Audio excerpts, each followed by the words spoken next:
ನಮಸ್ಕಾರ ಸ್ನೇಹಿತರೆ, ಇದು ರೇಷ್ಮೆ ಹುಳದ ಮೊದಲನೇ ದಿನ. ಸೊ ಟೋಟಲಾಗಿ 120 ಲಿಂಕ್ಸ್ನ ತಂದಿದ್ದೀವಿ. ನೋಡ್ತಾ ಇರ್ಬೋದು. ಸೊ ಅಲ್ಲಿಂದ ಇಲ್ಲಿವರೆಗೂ ಇವತ್ತು ಫಸ್ಟ್ ಟ್ರ್ಯಾಕ್ ಅಂದರೆ 120 ಲಿಂಕ್ಸು. ಸೊ 100 ಲಿಂಕ್ಸ್ ಆಗಿದ್ದರೆ ಇಲ್ಲಿವರೆಗೂ ಬರ್ತಾಯಿತ್ತು. ಈಗ 120 ಲಿಂಕ್ಸು ಅಲ್ಲಿವರೆಗೂ ಬಂದಿದೆ. ಸೊ ಇವಾಗ ಫುಲ್ ರ್ಯಾಕು ಕ್ಲೋಸ್ ಆಗುತ್ತೆ ಈ 120 ಲಿಂಕ್ಸಿಗೂ.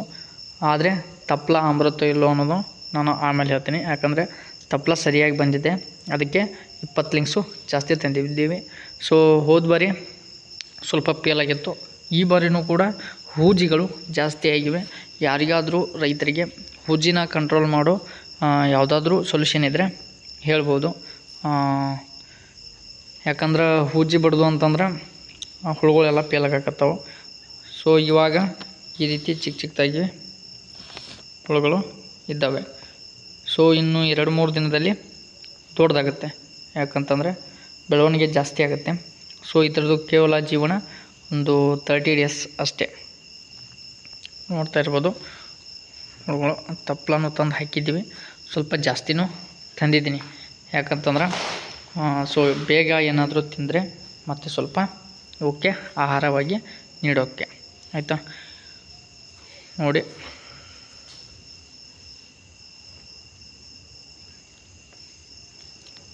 ಮರಿಗಳು ತುಂಬ ಸಣ್ಣ ಸಣ್ಣ ಕಾಣುತ್ತೆ. ಯಾಕಂದ್ರೆ ಫಸ್ಟ್ ದಿನ ಅಲ್ಲ. ಸೊ ನಿನ್ನೆ ತಂದಿದ್ವಿ, ನಿನ್ನೆ ಜ್ವರಕ್ಕೆ ಕೂತಿತ್ತು. ಇವತ್ತು ಮೇವು ಹಾಕಿದ್ದು ಇವತ್ತು. ನೋಡ್ತಾ ಇರ್ಬೋದು ಯಾವ ರೀತಿ ಹುಳುಗಳಿದೆ ಅಂತ. ಈಗ ಈವ್ನಿಂಗೇ ಹಾಕಿದ್ದು, ಆದರೂ ಇಷ್ಟು ಬೇಗ ಖಾಲಿ ಮಾಡಿದೆ ತಿಂದು. ನೋಡ್ತಾ ಇರ್ಬೋದು, ಒಂದೊಂದು ಜಾಗದಲ್ಲಿ ತುಂಬ ಕ್ಲಿಯರಾಗಿ ಮೇದಿದೆ.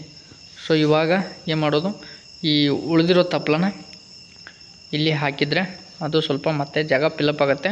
ಆವಾಗ ಹುಳುಗಳಿಗೆ ಮತ್ತೆ ಆಹಾರ ಸಿಗುತ್ತೆ. ಯಾಕಂದರೆ ಸ್ವಲ್ಪ ಲೇಟ್ ಮಾಡಿದರೂ ತೊಂದರೆ ಆಯಿತು.